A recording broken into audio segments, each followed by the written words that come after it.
Assalamualaikum warahmatullahi wabarakatuh.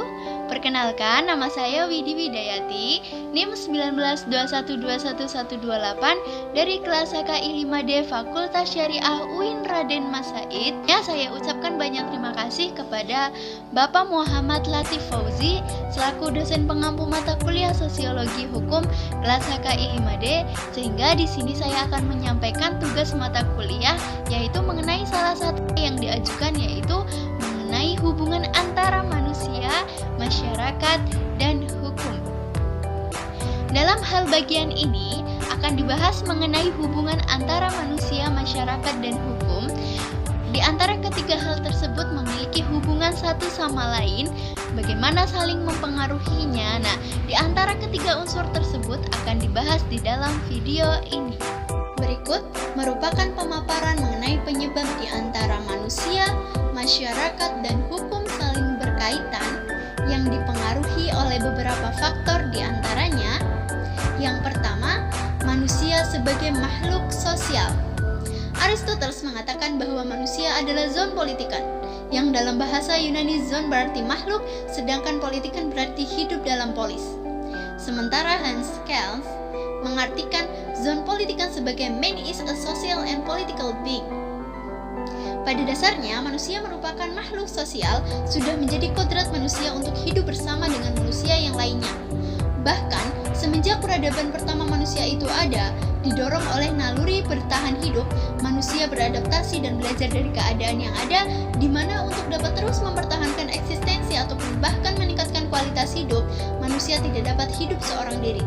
Contohnya seorang petani tentunya tidak memiliki kemampuan untuk menangkap ikan. Untuk dapat menikmati ikan, seorang petani membutuhkan bantuan seorang nelayan. Demikian juga manusia yang pada dasarnya memerlukan bantuan orang lain untuk dapat hidup serta meningkatkan taraf hidupnya.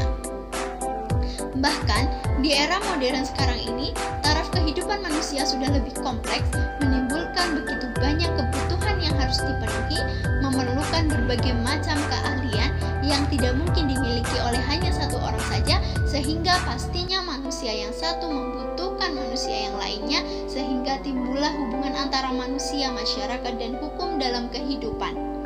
Kemudian faktor yang kedua yaitu karena perlindungan kepentingan manusia. Menurut pandangan Ross Coupon, di dalam diri manusia terdapat berbagai kepentingan yang dapat diklarifikasikan menjadi tiga bagian, yaitu yang pertama kepentingan umum atau public interest. Sering disebut juga sebagai kepentingan yang utama, biasanya menyangkut kepentingan negara dalam menjalankan fungsinya.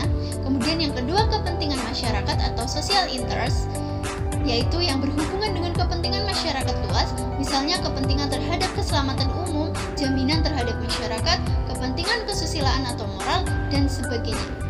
Kemudian yang ketiga, kepentingan pribadi atau private interest, yaitu kepentingan pribadi yang mana dibagi menjadi tiga jenis, yaitu kepentingan bagi diri sendiri, kepentingan terhadap hubungan, serta kepentingan yang meliputi harta benda. Kemudian alasan yang ketiga yaitu karena alasan keberadaan hukum. Mengapa hukum itu ada? Sebuah ungkapan dari Cicero yang bermakna di mana ada masyarakat, di situ ada hukum. Seperti yang kita pelajari sebelumnya, bahwa manusia pada dasarnya adalah makhluk sosial yang mana manusia tidak dapat hidup seorang diri saja. Dalam pergaulan bersama, manusia tersebut timbul suatu yang dinamakan masyarakat. Jika sudah terbentuk masyarakat, yang mana manusia tidak lagi seorang diri saja, sudah terdapat hak dan kewajiban di dalamnya, sehingga perlu diatur oleh hukum. Hukum ada untuk menjamin keamanan dan ketertiban dalam masyarakat. Di dalam masyarakat terdapat norma-norma yang mengatur, yaitu norma agama, norma kesopanan, norma kesusilaan, dan norma hukum. Ketiga norma di luar hukum tidak dapat memberikan sanksi yang tegas terhadap pelanggarannya. Diperlukan norma hukum yang lebih tegas mengatur pergaulan hidup masyarakat agar kehidupan masyarakat dapat menjadi tertib dan teratur. Sehingga dari alasan-alasan tersebut muncullah penyebab adanya keterkaitan antara manusia, masyarakat, dan hukum dalam kehidupan yang ada. ada. Terima kasih, sekian dari saya. Apabila ada kurang atau lebihnya saya mohon maaf. Wassalamualaikum warahmatullahi wabarakatuh.